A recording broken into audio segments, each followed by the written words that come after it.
Okay. Well, good evening and welcome to the March 25th, 2024 Historic Preservation Commission meeting. We're going to go ahead and call this to order at 6 o'clock, and we will start with roll call, please. Good evening. Commissioner Halajian? Here. Commissioner Simmons? Here. Commissioner Federico? Here. Commissioner Laval? Here. Commissioner Johnston? Here. Vice Chair Hatwig is absent. Chair Sponsler? Here. We have a quorum. Okay. We'll go ahead and move on to procedures. For each matter considered by the Commission, there will be a staff presentation followed by a presentation from the project applicant. The Commissioners will then have the opportunity to ask questions of staff and the applicant before opening to public. Testimony from supporters of the project will be taken, followed by testimony from those in opposition. Staff may provide a summation if necessary. The applicant will have a right to a final rebuttal presentation prior to closing the public hearing, followed by consideration of the item and action, if any, by the Commission. In accordance with Section 13 of Article 2 of the Historic Preservation Commission, bylaws governing length of public debate, all public testimony from here in support and in opposition to the project will be limited to 3 minutes per person. All public testimony will be presented to the Commission at the podium, in person or electronically. Any testimony that references race, religion, ethnicity, economic status, national origin, or any other classification protected under state or federal law in a derogatory manner shall be deemed irrelevant and shall not be considered by the Commission in making its determinations. If you challenge these matters in court, you may be limited to raising only those issues you or someone else raised in oral or written testimony or before the close of the hearing. So with that, we'll go ahead and move on to item 3, approval of the meeting minutes from January 22nd, 2024. Do we have any changes to the minutes? Okay, I'll go ahead and entertain a motion. I so move that we accept the minutes. Okay. Motion by Commissioner Laval. Do I have a second? A second. Second by Commissioner Johnston. All in favor by saying aye. Aye. Aye. Opposed? Okay, motion passes. We will go ahead and move past items 4, 5, and 6, given the fact that there's no content for them. 4. Oh, approve agenda, excuse me. I apologize. The next item will be approving the agenda. Do we have any changes to the agenda? Okay. Do I have a motion to approve? And a second? Second. All right. All in favor say aye. Aye. Opposed? Okay. Motion passes. So we will go ahead and move now past items 5 and 6, which is the consent calendar and continued matters, and move on to item 7 for commissioner items. Item 7A, file ID 24-377, workshop on high-speed rail station area facilities and impact on historic resources. Do we have a presentation for this? We do. Good evening, Chair. We, at our last meeting in January, the Commission was very interested in learning more about what is happening with the station area master plan and how it could impact resources in downtown and in the Chinatown area. And we are very lucky that we have representatives from High-Speed Rail Authority today to make a presentation. So if you'd like to come up and introduce yourselves at the microphone, and we can walk through the presentation. And then at the end, commissioners, if you have any questions, I'm sure we could get those answered.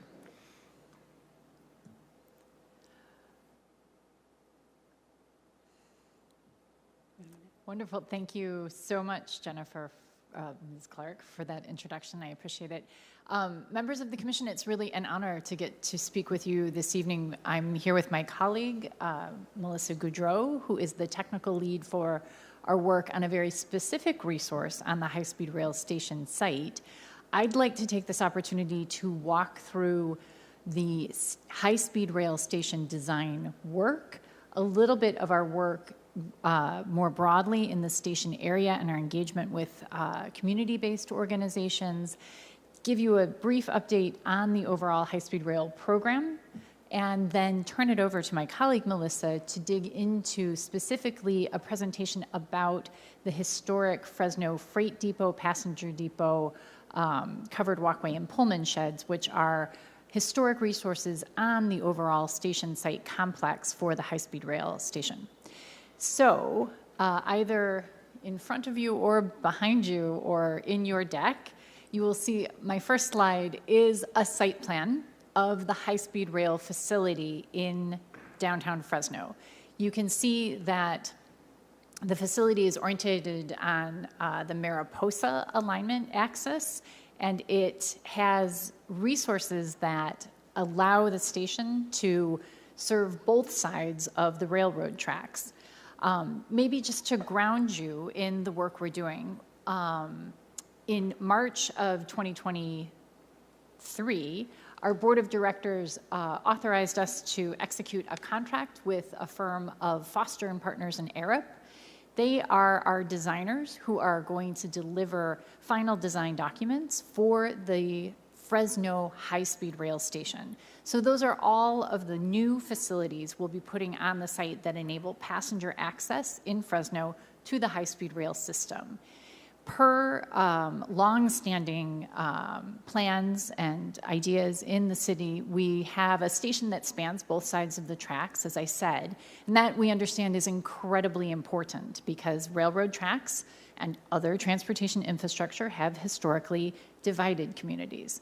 So we recognize how important it is for the high-speed rail station to serve as a bridge to both sides of the tracks, and not just a bridge, but to make sure that the resources we put in place on both sides of the tracks are equitable and equal and help to enable the overall economic development and community development envisioned on both sides of the tracks. So we've just started design work on the high-speed rail station.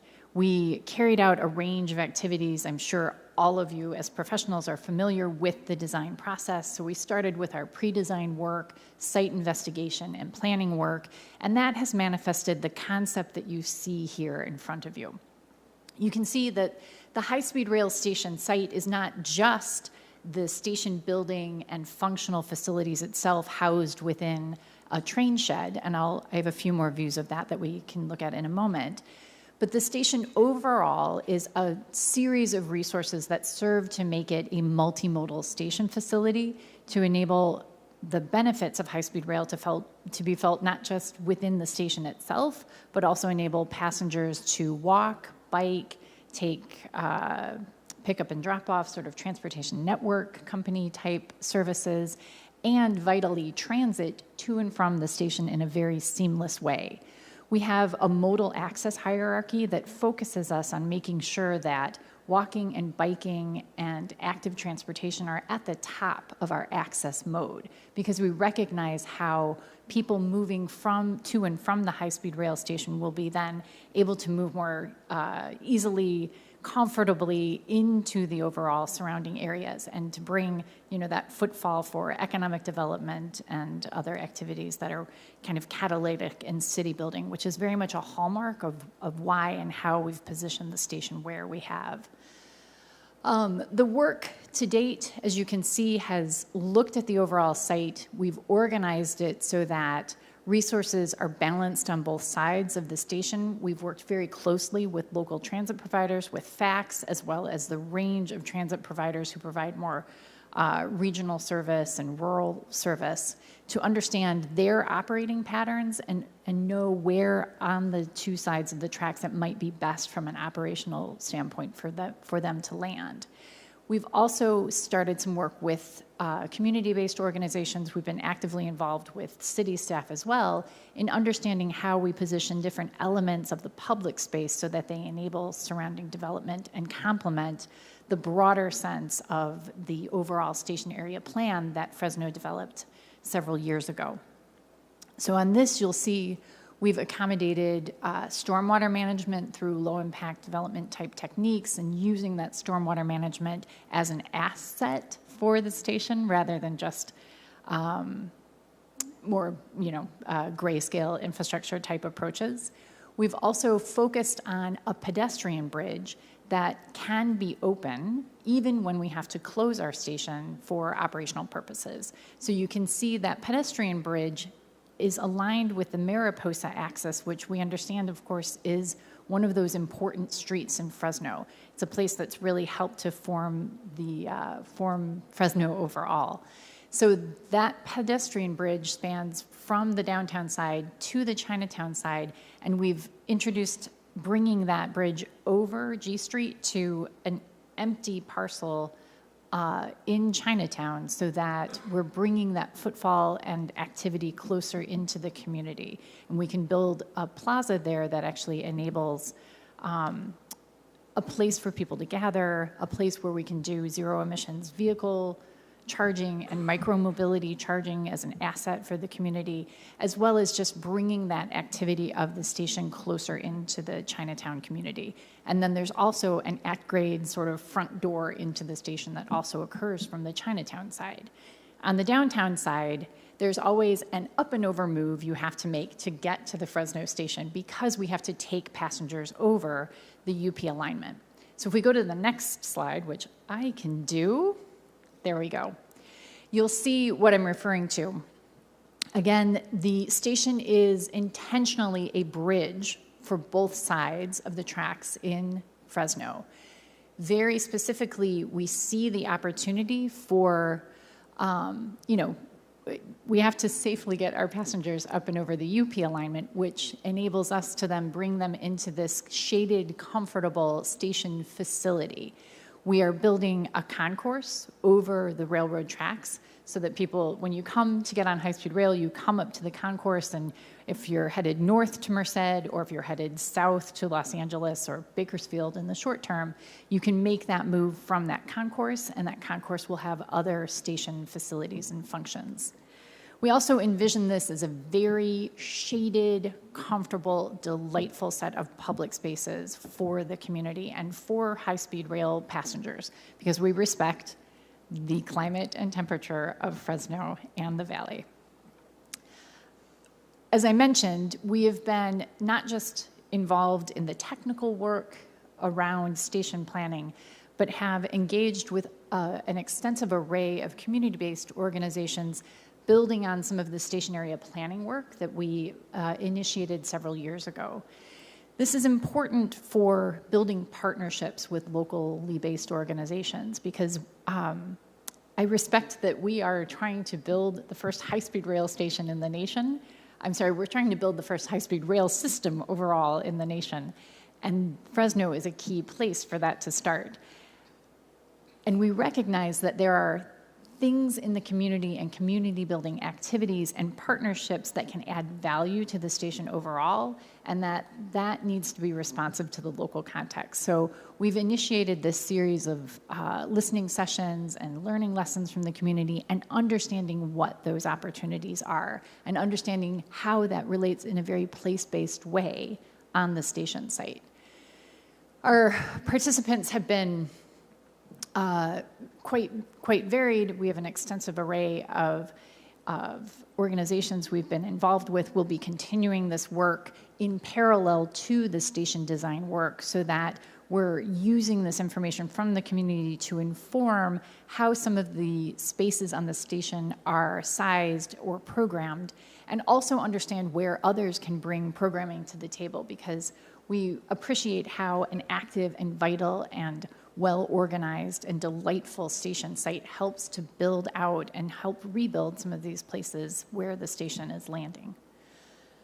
My final slide on this topic around our engagement and station area planning focuses on some of the first workshop we initiated. I think planners in the room will see this and, of course, recognize the joy of the colored pieces of paper and dots that we all use when we're engaging with the public. This helped us to get a sense of what the priorities were for different community members. This is definitely more of a sensory slide than maybe some specific takeaways. But what we started to see were where people were interested and engaged. And the historic station facility was one of those topics that did emerge as an area of interest, as well as public art and shading and a very good public realm. Just digging in, I'd like to spend a little bit of time maybe giving you an overview of the high-speed rail system overall. We love to think everyone knows what's going on the program, but we also recognize that sometimes it helps to make sure we lay out the facts. So we are currently engaged in active construction over 119 miles from Madera to roughly just south of Shafter, Poplar Avenue, near the Kern County border. This is our first tranche of activity that is meant to bring a test track into service sort of in the late 20s, so in the next four years. That test track is incredibly important, serving within the overall operating segment, because we, for the first time, will be in the United States testing and commissioning and certifying high-speed rail at 220 mile an hour speeds. This is really exciting, but it can seem a little, it might seem a little intangible at the moment, because in Fresno, you're seeing various pieces of structures that don't yet have the connective tissue. The important thing is that thanks to a $3.1 billion federal state partnership grant that we received in December, we're moving forward with the design work of that connective tissue, the trackway and the overall systems that start to really build up the railroad on top of the civil infrastructure that is already completed or soon to be completed in the next 2 years. We're also advancing design work on the remaining 52 miles that take that section of the test track and stretch it into downtown Merced and into downtown Bakersfield, so that we're connecting Fresno, an incredibly important city in California, to the 2 other cities in the valley to create an operating segment that we want to have in service between we have a window of 2030 to 2033. I know this is a room full of experienced professionals who recognize that while that's still 7 years away, 6 years away now, there's a lot to get done, and we are very focused on that work. As you can see, we, of course, have created more than 13,000 jobs every day. More than 1,300 people arrive at our construction sites throughout the valley and are engaged in building out the system. On track to get to operational service, as I mentioned, we've already have right now underway a procurement for our track and systems design work. Later this year, or actually in a few weeks, our CEO, Brian Kelly, will be presenting to our board our plan for the remaining procurements that get us important things like traction power and communication systems, and a contractor to initiate all of that work. So this is really an incredible time and an incredible moment for the high-speed rail program. We have made significant progress, and we'll be moving very quickly over the next few years to get high-speed rail into service. We are also continuing to advance work, in the bookend areas. So in the Bay Area between San Francisco and San Jose, we've invested more than $700 million to electrify Caltrain. That will be online later this year, sort of fall of 2024. We've also worked in Southern California and provided funding to a project at LA Union Station that creates run-through tracks that makes it a much more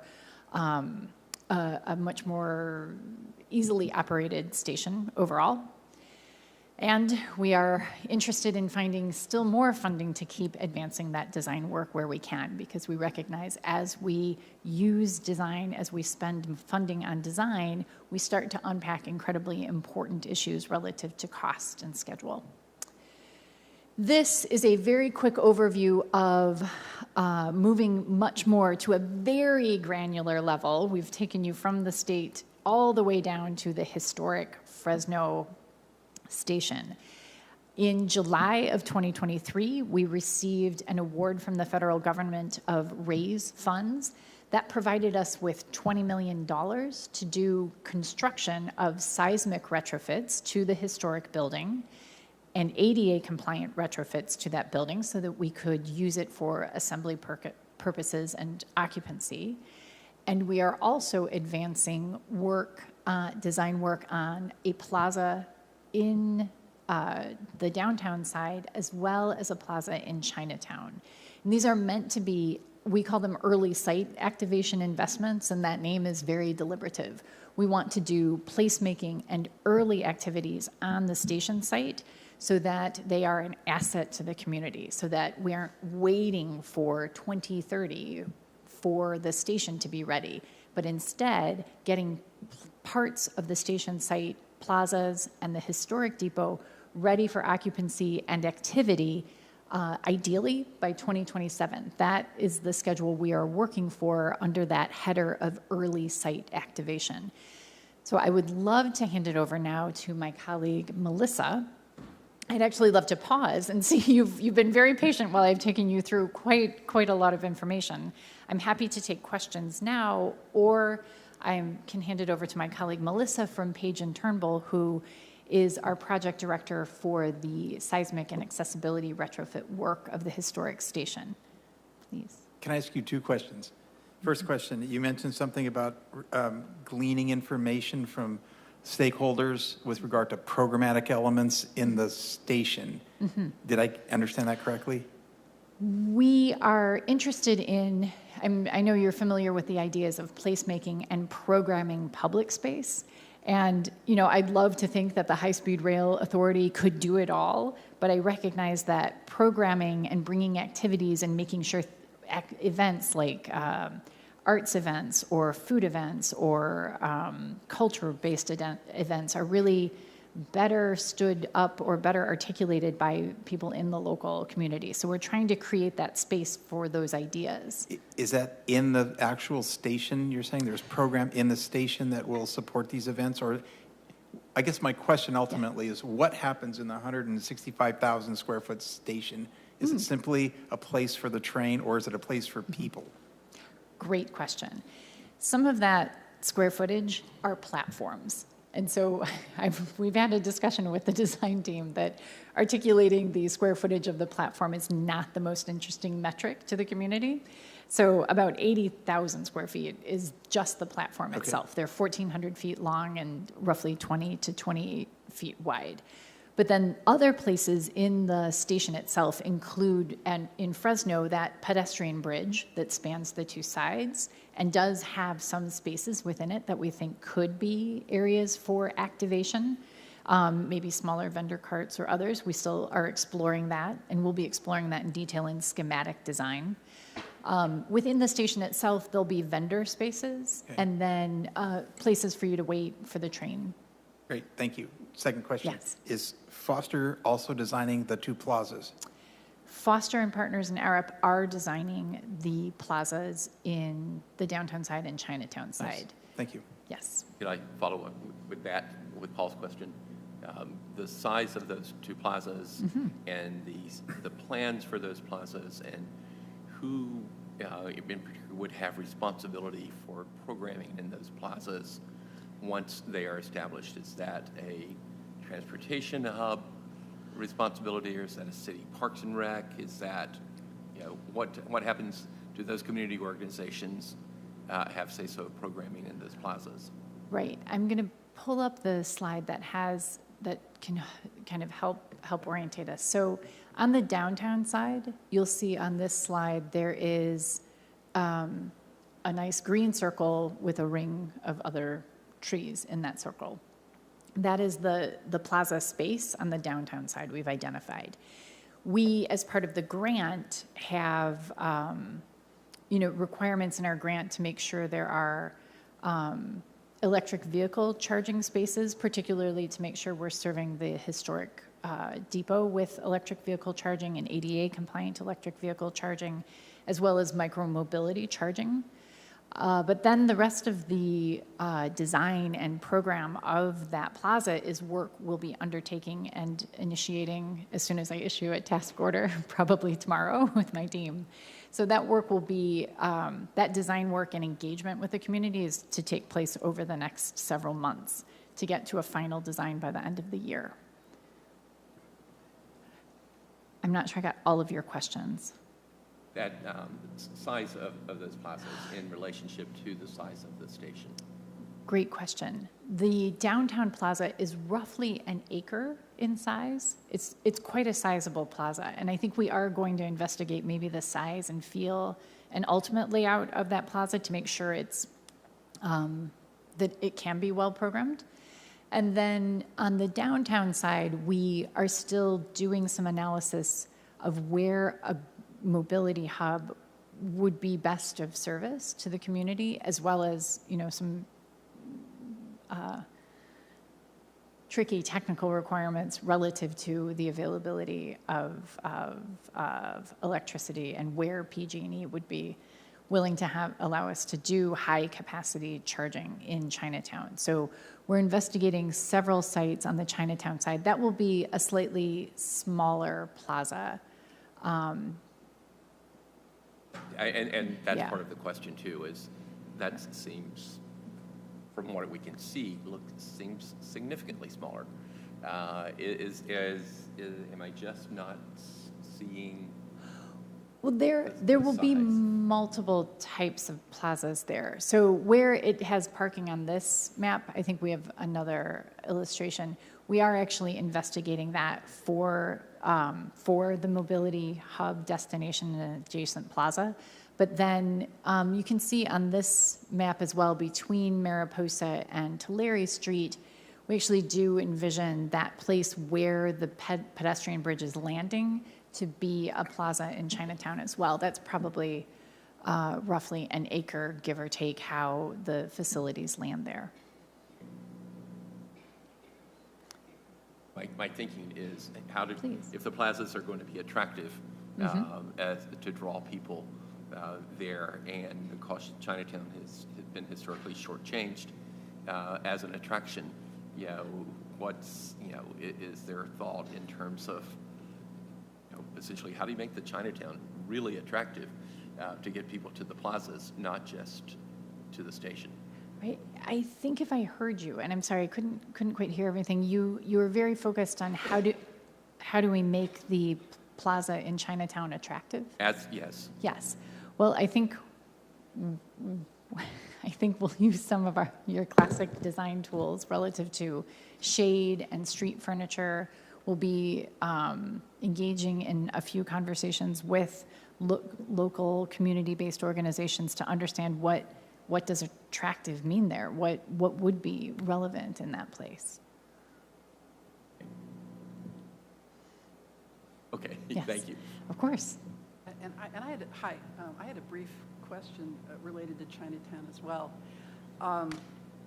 When I've talked to a few historic interest groups in Chinatown, they continue to be concerned about access. Thank you. They continue to be concerned about access. Okay. And the impacts from construction to access to the businesses in Chinatown.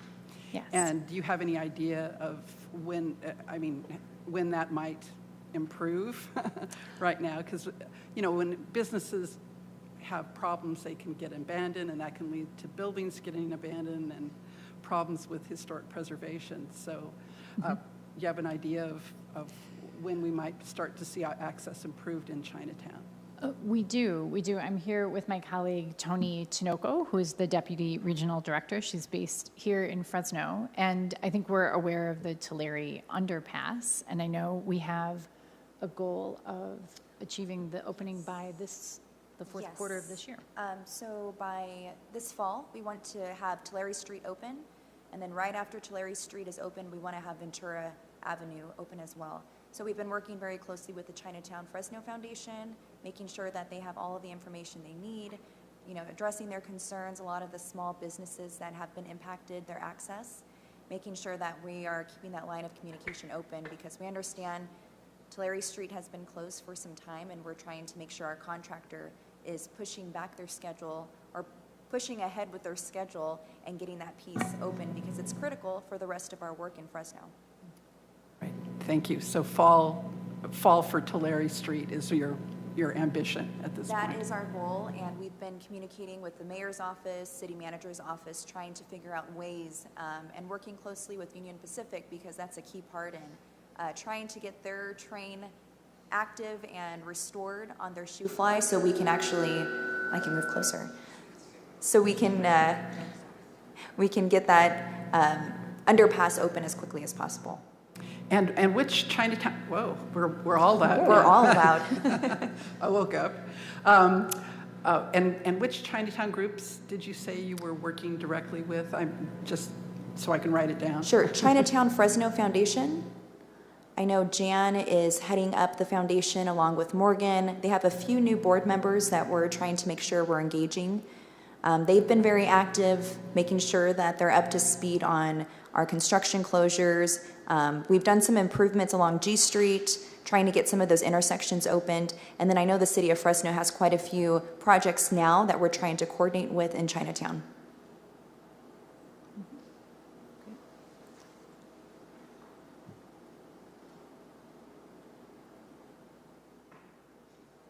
Okay, great.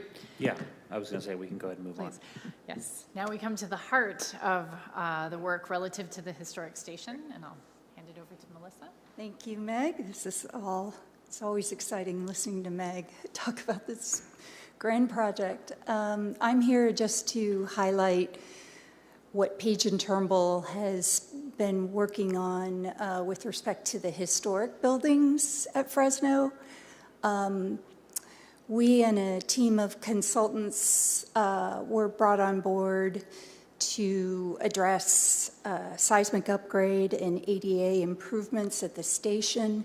And then so far we've been doing some pre-design services that include surveying the properties, or scanning the buildings, doing some investigation at the buildings, all the kinds of things that we need to do prior to beginning a seismic design for the historic buildings. We've also, of course, been looking at the historic status and digging into the amazing history here of the station. It is, of course, on the Fresno Register. It's also been on the National Register of Historic Places. And it was an early nomination done in, I believe, 1978 or so.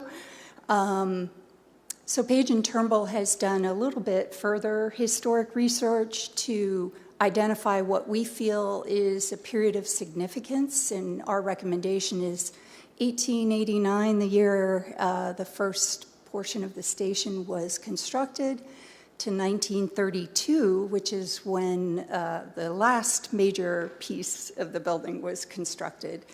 And we've been looking at not just the history, but character-defining features, particularly features that fall within that period of significance. And that will all help us work with our team to ensure that the seismic upgrade and any upgrades that we do at the building comply with the Secretary of the Interior standards for rehab. This process will undergo CEQA and NEPA approvals as well as Section 106 with SHPO and PRC 5024.5 with SHPO. So SHPO the Office of Historic Preservation will be reviewing the proposed rehabilitation work. And so here is just an outline that shows the construction chronology of the building, which has undergone quite a few changes.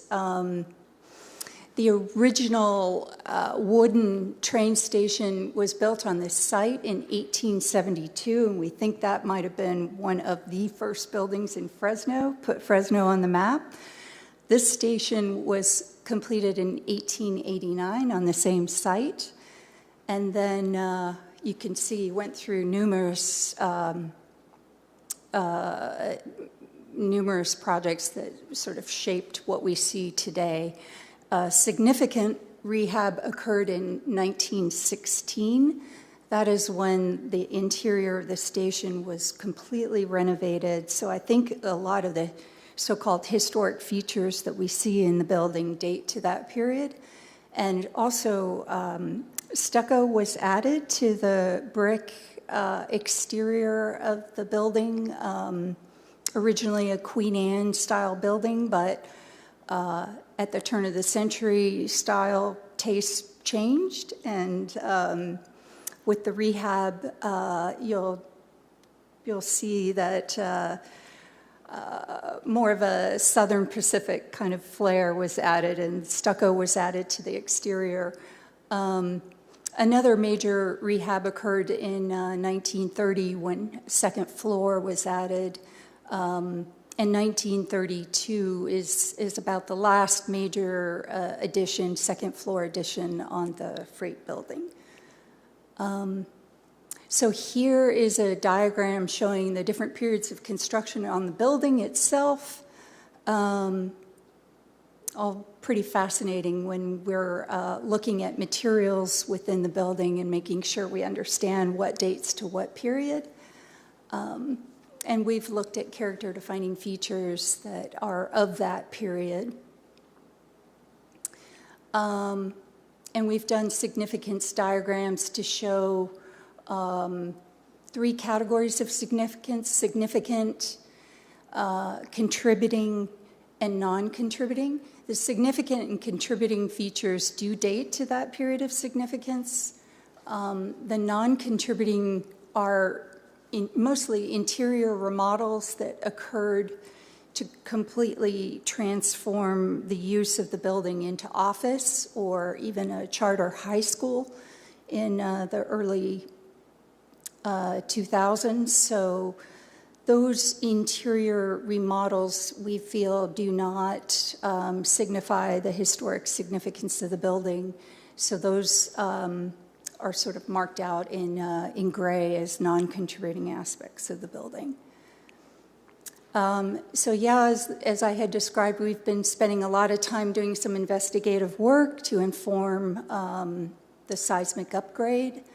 Done a lot of look at materials and testing of materials, geotech study, looked at identifying wood member species, and a little bit of historic research as well. So I think now we've been working on a basis of design for the project so we can outline the exact scope of improvements and get complete approval by high-speed rail. So here it shows buildings in our scope, which include the freight depot, the passenger depot, and the Pullman sheds. Existing floor plans, here's the freight depot and the passenger depot, which are combined or connected now.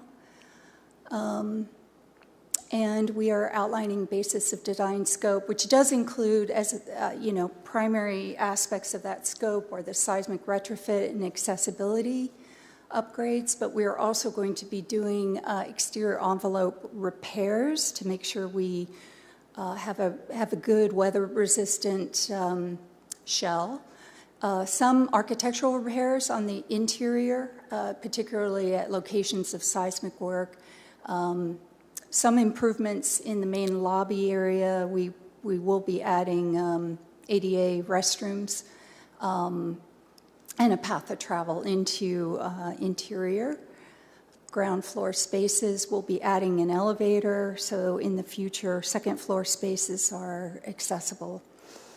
But essentially, we're going to be doing a warm shell. We are not completely retrofitting the interior at this point in time. We're getting it ready so that in the future, as the bigger project comes on board, the interior is sort of primed for future tenant improvements. So yeah, we will be, as I mentioned, just doing some specific improvements on the interior, but focusing our work on exterior repairs, re-roofing, seismic work. This shows some of the ADA aspects and path of travel improvements we plan to do to staircases around the building, adding one elevator in the passenger depot, and then lots of sensitive repairs in keeping with Secretary of the Interior standards on the exterior. And that's where we are. We're about ready to embark on design, development, and construction documents, working closely with High Speed Rail. Don't know if there are questions about the station itself. Yes, Paul. Good to see you. Glad you're involved. Yes. We're in good hands. Thank you. Good to see you, Paul. So I'm a little unclear on the interior. What is the ultimate intended use of the interior? Will it be high-speed rail offices? Will it be lease space? What do you envision? We don't know. We don't have a use at this point in time. We're going to do a warm shell, and Meg and her team will probably be working on it. I have to say that is actually the perfect answer. We're currently, to make sure we do have a plan, we do envision putting staff back in there, but we're still exploring in collaboration with Downtown Partnership as well as economic development groups. Maybe there is a new tenant who could come into this space as well, but. Make a great architect's office. It would make a great architect's office, that's true.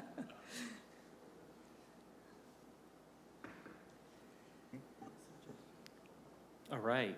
Chair, Any other before we finish up, I just wanted to clarify, thank you, Margaret, I really appreciate it. We didn't introduce Margaret at the beginning. She's the Director of Planning and Sustainability for California High Speed Rail. Thank you very much for coming today. I appreciate it. I wanted to reemphasize to the Commission, we wanted to do an update. There is continued communication by the High Speed Rail Authority with organizations downtown on both sides of the track, including in Chinatown.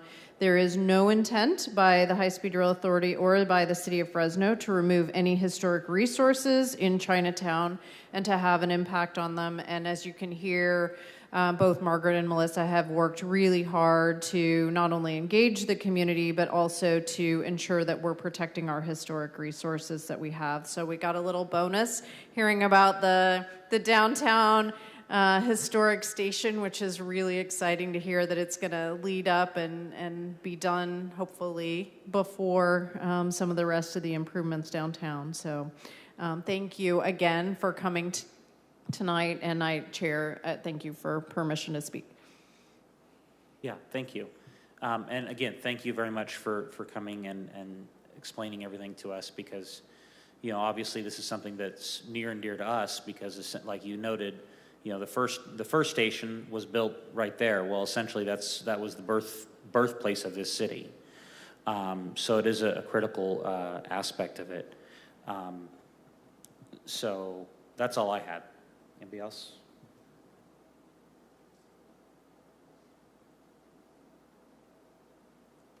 Okay, seeing none. Thank you very much for your time and for the presentation.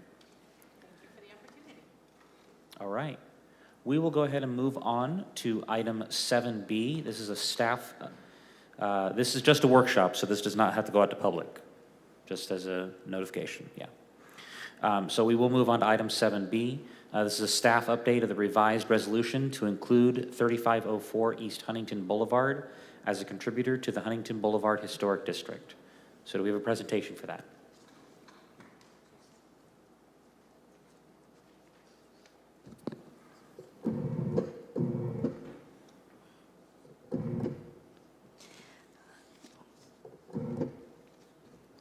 Good evening, and following are the basic informations for this property. Firstly, the Huntington Boulevard was designated as local registered historic district in 2015, with 116 residences considered contributors. However, a list of properties were excluded from the historic district upon the request of the property owner at that time, and among which is the property located at 3504 East Huntington Boulevard. The house was sold last year, and this February, the new owner was seeking help from the department to include the house as a contributor to the historic district.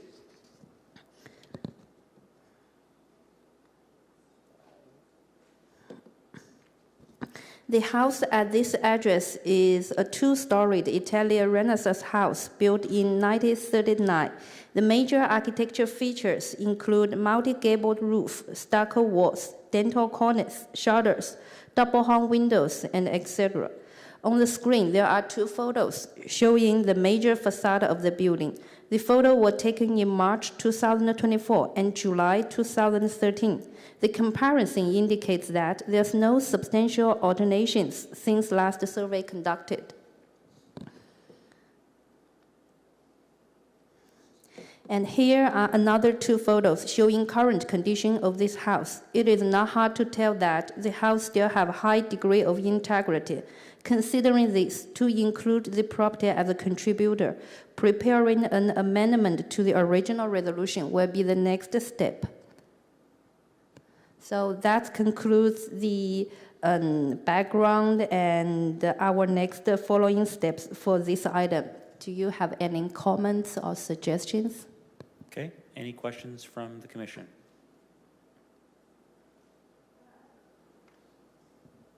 Okay, was yellow the original color of that house, do you know? From the survey record we have, yellow is the original color. Okay. I don't remember it being that color, but that's cool. I'm sure it is. Okay. And the property owner are preparing to repaint the house at the original color. Oh, okay. Yeah. Very nice.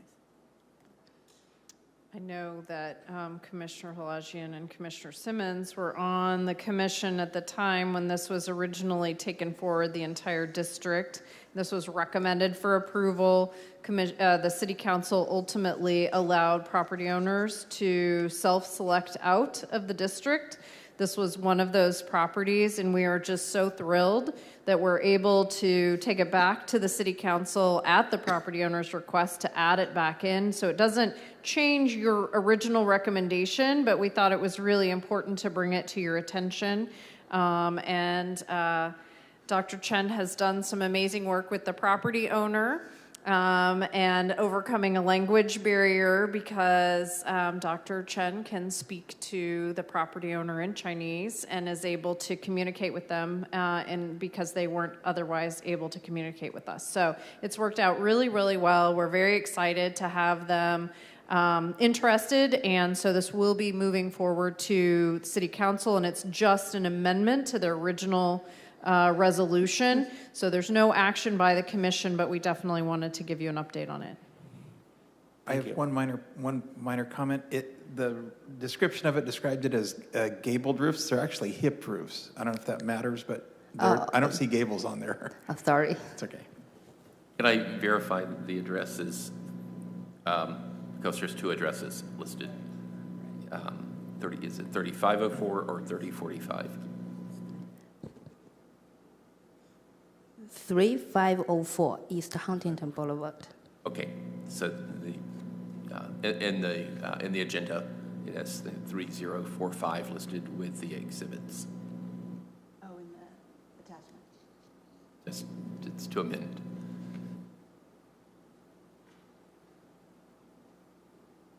What he's noting is as the documents, the Exhibit A and Exhibit B say 3045 instead of 3504.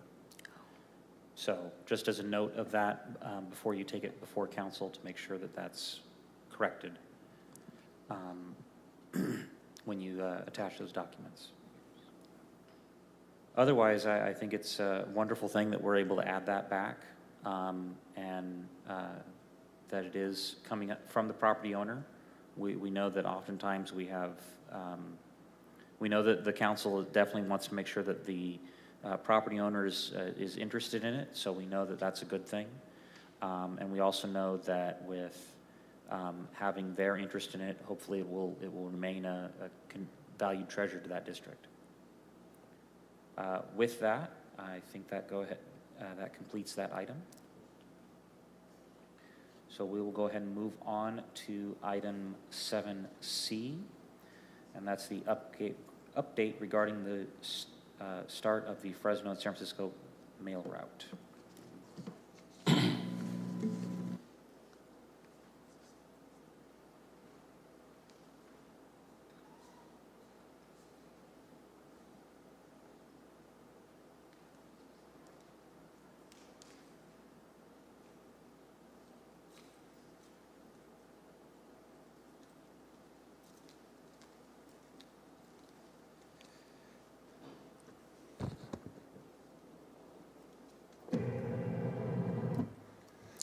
All right, so now I actually get to present to you guys. So good evening, Commission. This is regarding the information for the San Francisco and Fresno and San Francisco bike mail route. Attached in the document was the DPR 523 with regards to noting the location of the route itself. It was located at 1730 Tulare prior to the renumbering of Fresno in 1903. So it actually would be presently located at 1830 Fresno Street, or 1830 Tulare Street, excuse me, in which that would locate it right in front of Chukchansi Park. So the application is to designate the location, and it's been narrowed down specifically to just essentially an area that would accommodate some sort of monument or plaque in reference of that, so that it's not something that's going to interfere with anything that Chukchansi Park has planned or anything along those lines. It would essentially be the location of a potential monument in the flower beds rather than something that's going to harm or make the park itself have to be subject to any type of HPC regulations. With that, I'll take any questions.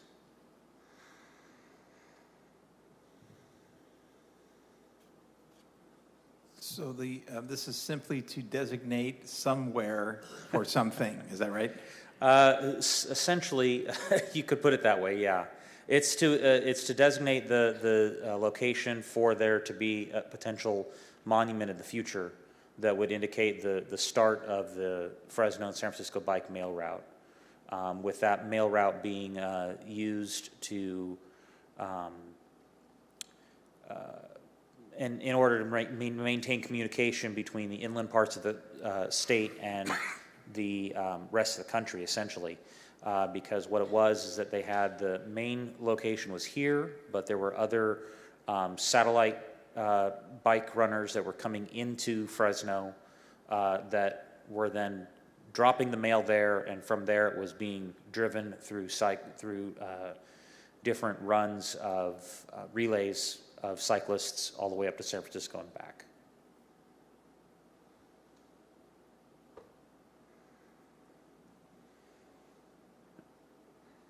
I've got a green light now, finally. So all the relay stations, there's only one starting station within the city of Fresno, and then the second relay station would be outside of city, so we wouldn't be able to designate or looking at designating. Correct. So the site that's for Fresno is significant in the fact that it was where the inception of the route even started was at that location, because that was where the cyclery was, or the bicycle shop was. So it was that location was where the bicycle shop was. That was the location of the start of the route. So its nexus was there. The next station, as noted, would be about the 21,000 block of West Weisbridge, which puts it on the other side of Kerman. Yeah. All right, thanks. Is there a vision for what might be there one day? You know, I know that we had the discussion in I think December when I brought the PowerPoint to you guys. The concept would be is that we would be looking to start the idea of having the marker here, and then going to the state to petition for an actual historic trail.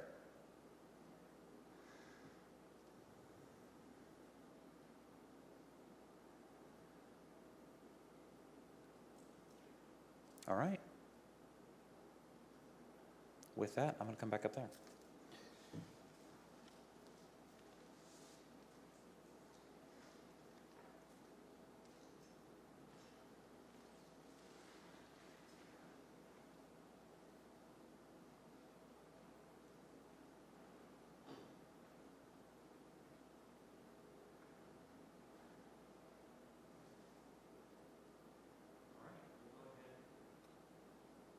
We'll go ahead and move on to item 7D, which is the monthly update regarding the historic G sign.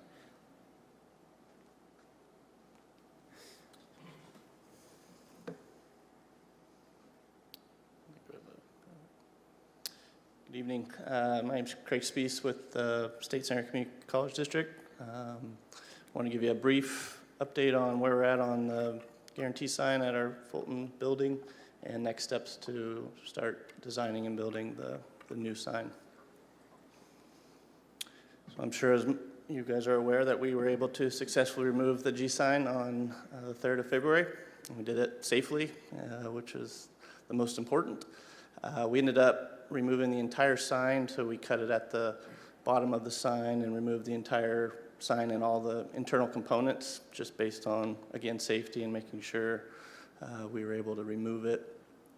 We left the existing support column for investigation to see if we can hopefully utilize that same column when we install the new sign. So we're doing some testing and going to determine that. Now the sign is successfully delivered to its new home over at the Fresno Fair. You see how the video does work. So it was a pretty interesting day. Turned out to be over 14,000 pounds. We could kind of tell based on the load that we had on the crane. So definitely built very well back in the 60s. Some other additional photos of the removal. But more importantly, what are our next steps in designing and installing a new sign? So we had an initial design meeting with the architect, and the idea is to have the same form-fit function as what was previously installed. But we're going to look at creating more of a digital signage concept, where it would still be the 3 sides, again, same size, shape, but be able to replicate the G sign, historic G sign digitally, and be able to potentially change the logos, provide current information like time, date, but at the same time trying to recreate the sign to replicate the historic sign that was removed. So we're going with the topic of preserving history but embracing the future in the design. So working on some renderings. I'm hoping in the next meeting we'll have some ideas and options that you guys can look at and comment on as we go through the design phase. That's all I have. Any questions? Questions from the commission?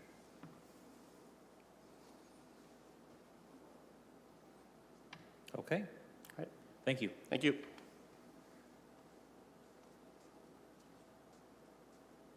All right, we'll move on to item 7E, which is our update regarding the Garcia Brewer Adobe.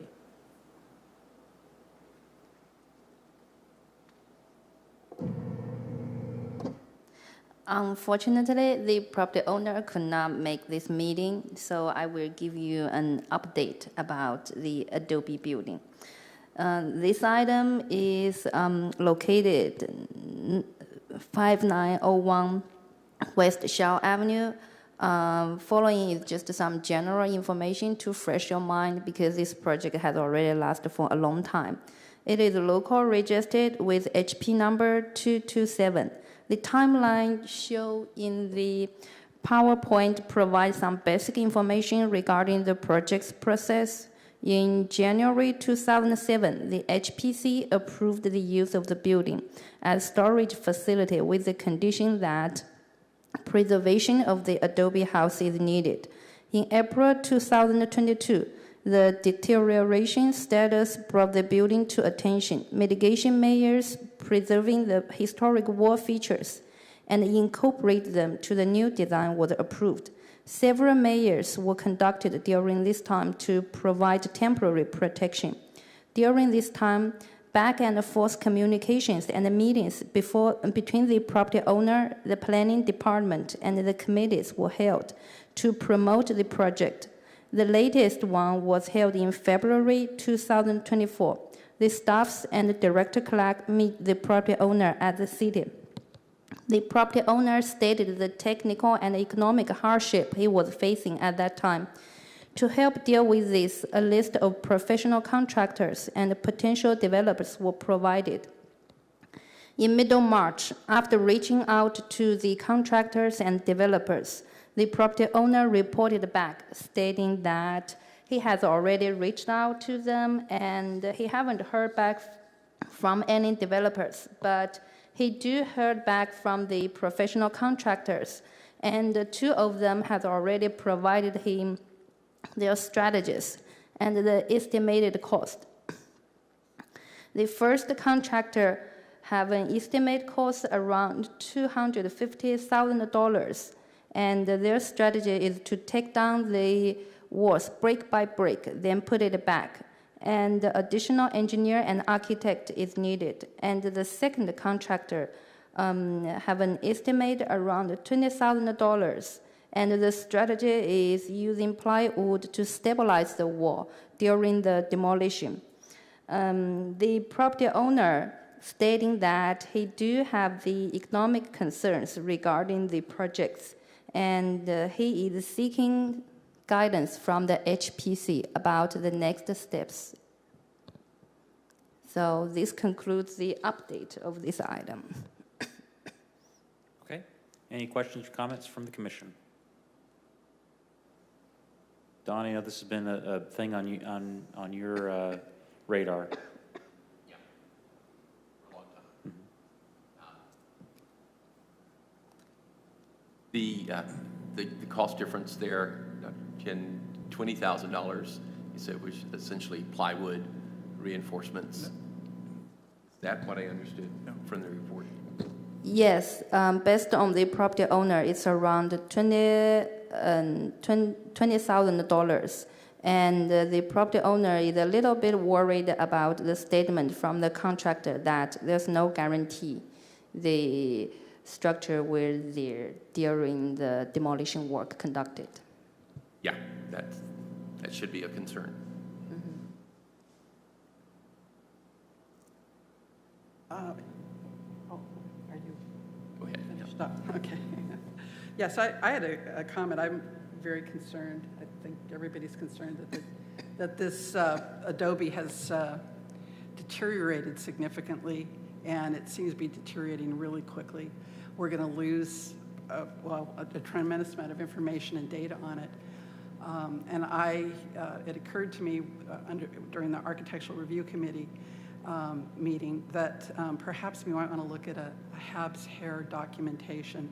That's a historic American Building Survey documentation, and it's a way of preserving the information in a formal way of the condition of that very important building. And so I was just going to propose, it doesn't cost anything like, preserving the building would or restoring it, but at least we would be able to establish the condition and the data of the building. We'd be able to preserve that through a Habs Hair process, which would be much less expensive and could inform any kind of future reconstruction. So I know this is kind of a new thing, but it's called Habs Hair, the Historic American Building Survey.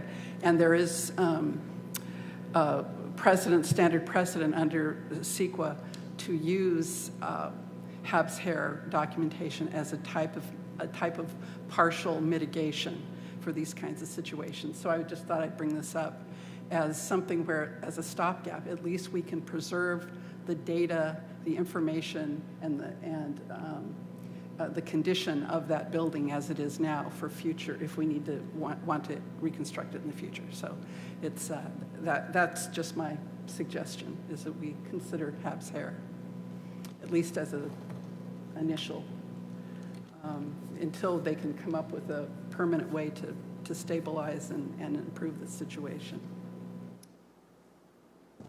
Thank you. Yeah, to that comment, Commissioner, I know that Habs Hair was used by Caltrans when they installed Freeway 180 through a lot of the historic homes that are there along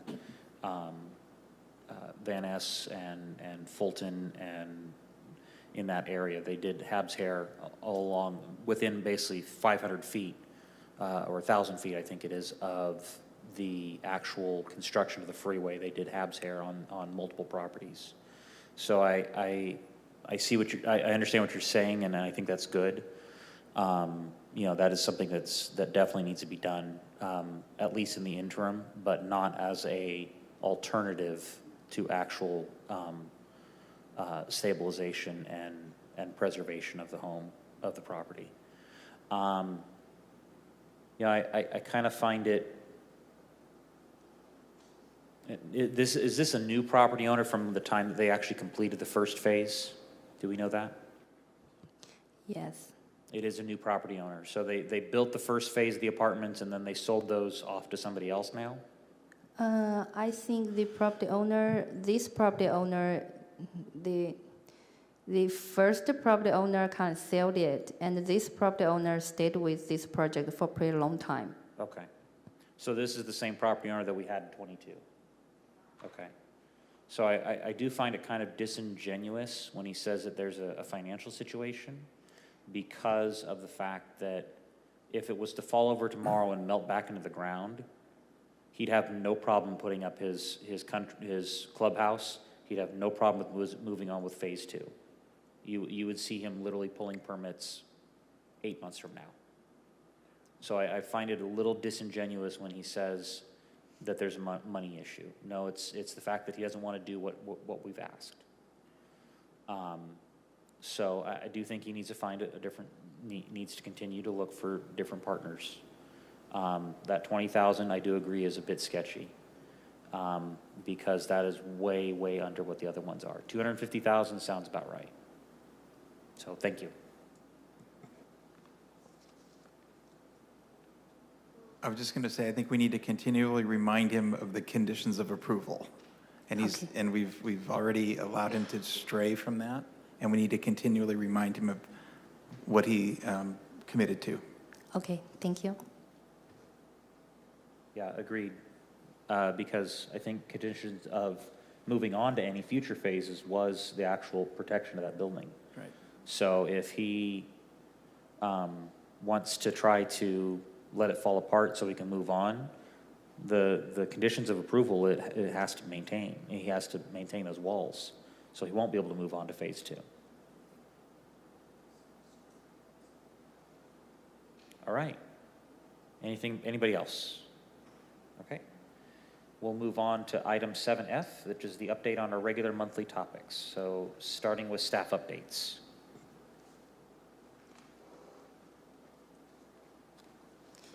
So I have 3 type of items to update. The first type is about the building permit. Besides general building permit and planning permit we are working on, there is a building permit come to us. The reason I bring it here is because there is an associated planning permit come to the HPC in 2022. It's regarding the adaptive reuse of the Holman building. And they have already, it was approved in the HPC meeting in 2022. And the building permit is regarding their detailed plan about the adaptive reuse. They have proposed the drawings indicating that they are not going to do any work regarding the exterior, which is a character-defining feature of this building. And they are only focusing on the interior works. And another thing is we do request the photos about the interior condition. And we realized there's some character-defining features in the interior, and it was approved with the condition that to preserve the interior historic features. And this is one type, and the other types are regarding 2 projects from the parking department and also the housing department. Housing department are proposing an adaptive reuse of the garage line, which was determined can be potentially be local registered because of its it is recognized as the first public garage in the city. However, what they are proposing is focusing on the interior work, and the interior features were determined, not the historic character defining feature. So we determined that it is not a substantial adverse impact. So this is one item, and the other item is the parking, is from the parking department. There's a project they are proposing doing some work regarding the Camp Fresno. There's 3 staff cabins, and in fact, there is a cultural resource survey conducted in around 2002, and based on the cultural resource report, it was indicated that it won't be qualified for registration, even though it might meet some small group people's interest. However, it still not be able to qualify for registration. This is the second type of the project. And the third one is a project come to us. It's regarding the Fresno Air Traffic Control Tower relocation project. And this item will brought to the HPC in April meeting for actions. And following are some basic information regarding this project. The proposed project, including the following comments: construction of a new ATCT facility and the installation of new equipment, extension of utility service to the replacement ATCT, reconstruction of the existing parking lot, demo the existing ATCT facility. The reason it will brought to HPC is because, based on the cultural resource survey, the tower retains high degree of integrity and meets the criteria for listing. It is significant under criterion C or 3 as a high intact representative example of the international style of architecture as applied to an airport traffic control tower, and as a good example of the work of master architect Alan Liu. Its period of significance is 1961, when it was first occupied. And this tower can be identified as historic property or historic resource for the purpose of NEPA Section 106 or CEQA. And this project is proposing demolishing this property, so it will be a substantial adverse change to the historic resource pursuant to CEQA. And the notice of the preparation of the environmental impact report for this project was posted online last Friday. So this item will come to HPC in the April meeting. So that's all the updates from the staff. So just as a follow-up on that, so the notice of preparation, 30-day CEQA notice of preparation was published on March 22nd. Your next meeting is April 22nd. This is why I asked Dr. Chen to mention this. We will send you a link so that you can look at it, because in the notice of preparation, obviously the question for the public is, what should be studied as it relates to the impact of the on the resource, right? On the potential resource. So that's why we are letting you know today, because on April 22nd will be the last day of the 30-day public comment period for the notice of preparation. So at your next meeting, we want to receive comments on what the CEQA consultant should study as it relates to essentially it's a focused EIR. The draft focused EIR will come back to you this summer for comment, right? So this is just the first step to get your input on what needs to be studied. Thank you. Right. We'll move on to Architectural Subcommittee. Seeing none. Economic Incentive. I don't think they've had a meeting since. There was, Alicia, do you want to tell them what you did with the mitigation? Yes, it's an update about the economic incentive program. So this year we have reviewed the applicant applied in the past years, and we approved 3 applications.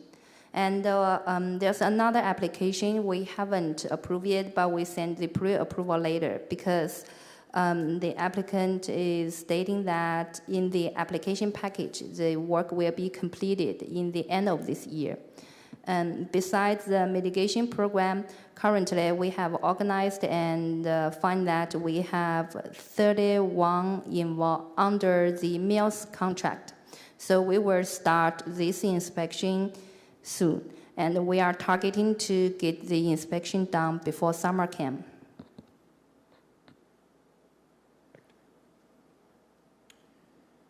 Plaque design, we don't have anything at the moment. Historic Preservation Month Subcommittee. So I know that there's some that have items to talk about this.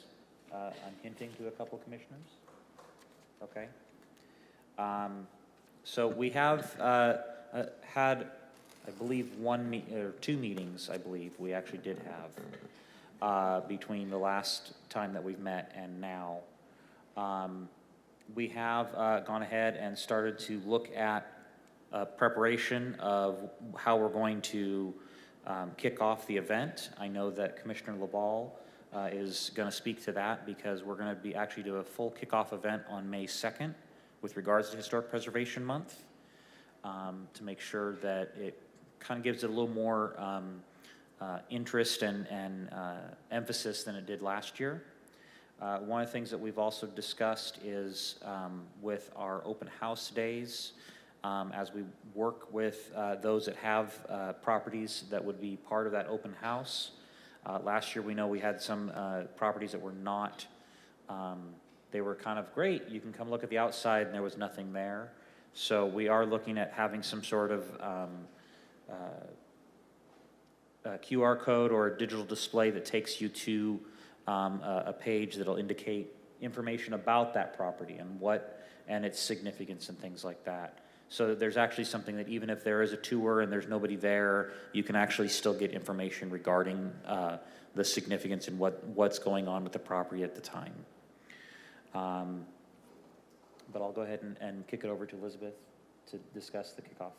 Okay, so the committee felt that it would be beneficial to have an official kickoff, which will be held at the newly named Archive on Kern, formerly the Downtown Club.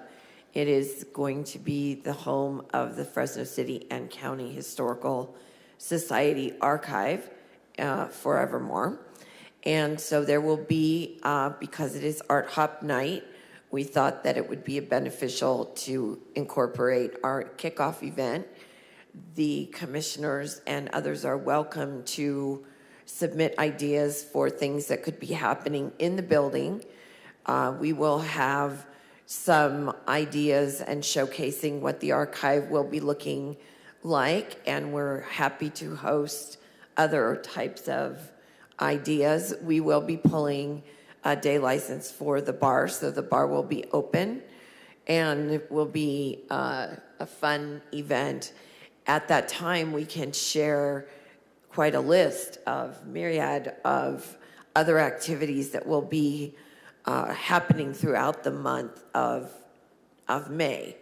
So we're excited that we'll have an official kickoff to Historic Preservation Month. All right, thank you. At this time, if there's anybody that has items that they'd like to bring up regarding this, we can discuss that now that in an open public meeting. So I understood there were some commissioners that might have some ideas or thoughts that they'd like to bring forth. Yeah.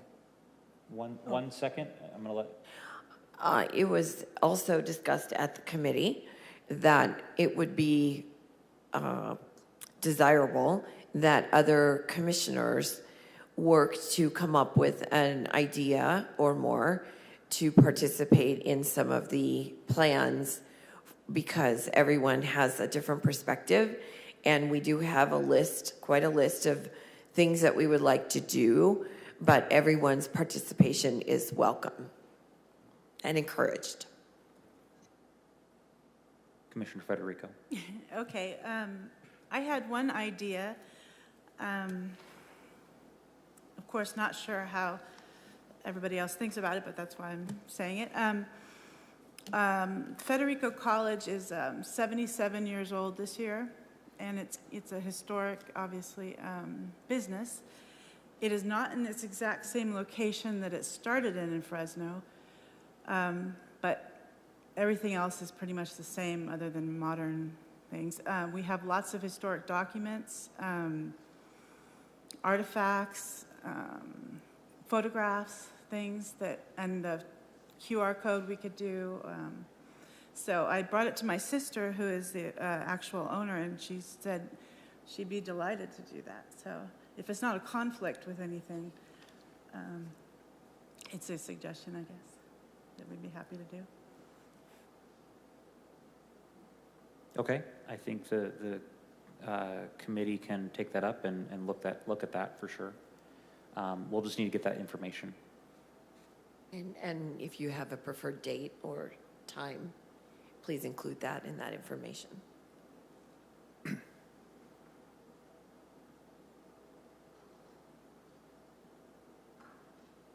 Yes, Commissioner Halajan? So we were involved with the renovation of this, what is now called the Sun Stereo building on Fulton. So we just actually submitted it to the State Historic Foundation for a design award. We haven't heard back, but we'd be happy to conduct a tour of that if people would find that interesting. Yes, we would love that. Because it'd be perfect to show, you know, the work that was done and the adaptive reuse, given the fact that we have a number of buildings that are downtown that definitely can qualify for that same process. So yes, that'd be wonderful. So we'll just get, if you can send me that information. Or send that information to Janice. I have to remember that correctly. Who should I send my information to? Janice? Okay, cool.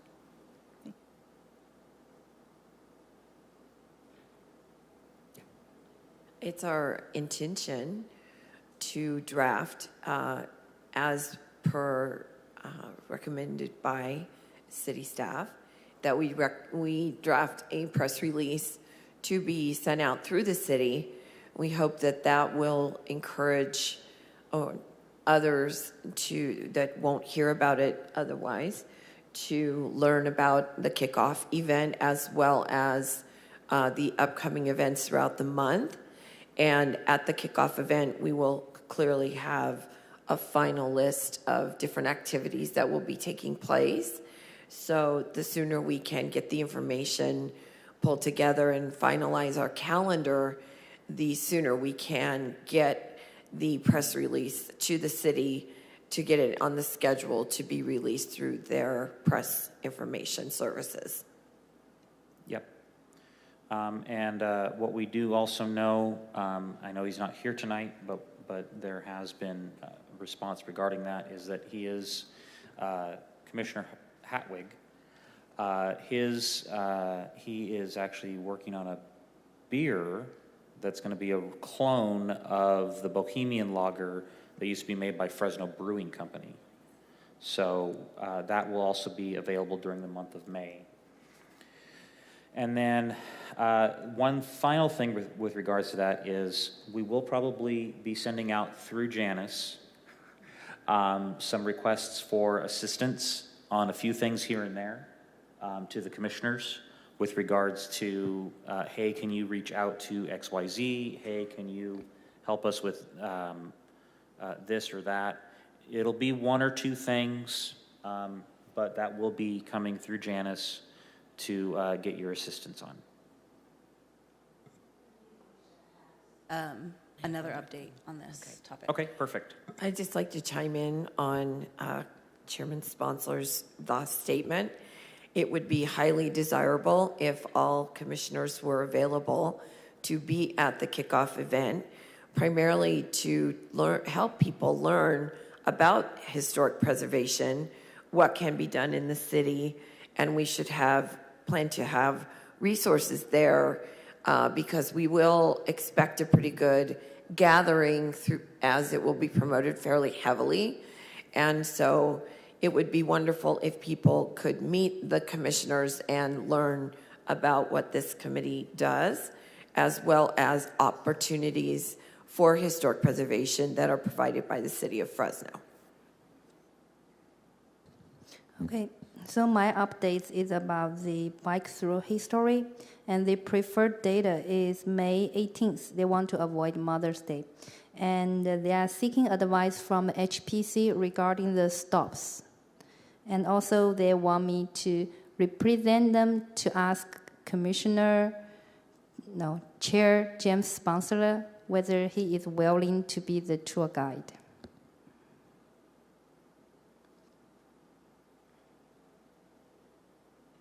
I can do that. I'm pretty sure I can do that. I like to talk.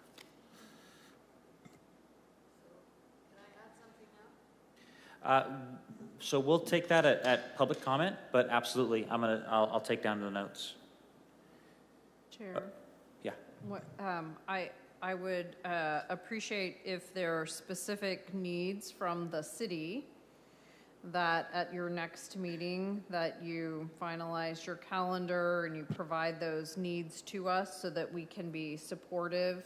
And it would help us to be able to publish a calendar about 10 days in advance of kickoff. So that's about right.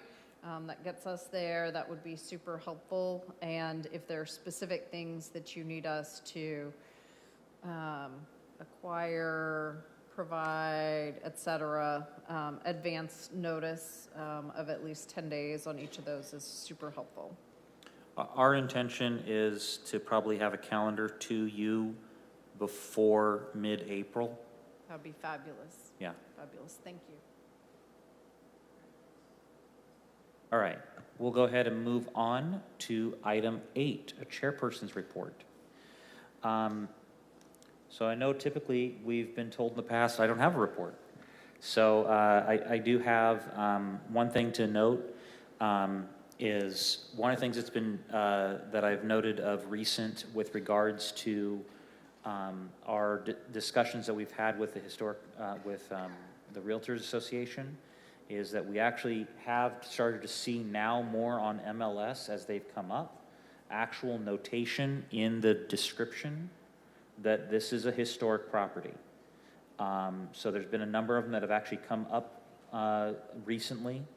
And the Fresno Association of Realtors has been making a concerted effort to note if it's a historic property, they're putting it as part of that description so that it's noted and aware that, you know, if you're buying this house, this is what you're going to be getting into. So that's important for us to note that we do have a partner out there, and that's great to know, and I applaud the Fresno Association of Realtors for helping us out with that. I look forward to our next meeting with them with regards to those. I know we still have a couple more things to do with that. But it is critical that we see that partnership out there. That is the end of my report. So at this point, we will take unscheduled items, starting with members of the commission.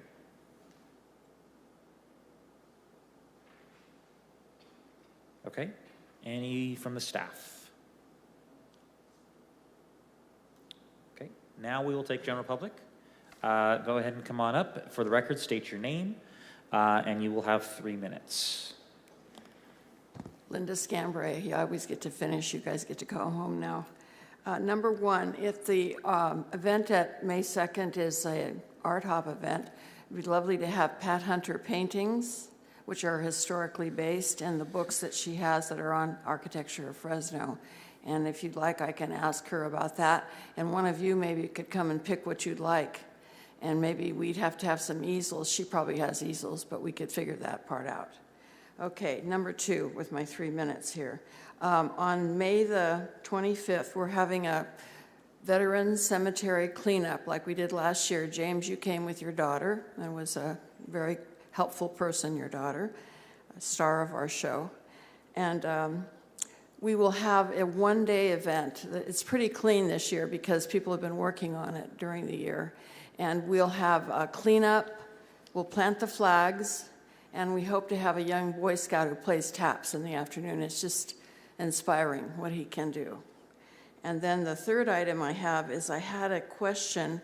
What does historic district designation do for this house on Huntington or any historic designation? I know that the Chinatown organization would like to be designated as a historic district. What would that provide for them? Last thing, that's it. Okay, and Elizabeth, you want to come and look at the paintings? I know. would be more than happy for Pat or you to Okay, determine decide. what can come. Okay, and the books. If we're aware of what the needs are, then we'll make sure that the space is available. Okay, We'll perfect. consider that in our It's planning. such a lovely space anyway for the background for these paintings, so great. So I'll I let think you she guys- has a painting at the downtown club as well, I think. So I'll let you two figure that out offline, and then offline I'll explain the districts. And when you're doing this event, you could provide a GPS for the things you think people would want to see, an address that they could actually find them, because that was the issue last year, they couldn't find anything. Yep. So, okay, and then the district question, I'll let you answer me. Thank you. All right. Any other members of the public? Anybody on Zoom? Not at this time. Okay. So at this point, our next meeting will be April 22nd. And will that be in, this will be in council chambers, okay? With that, we'll go ahead and motion to adjourn. And we adjourn at 7:31. Thank you very much.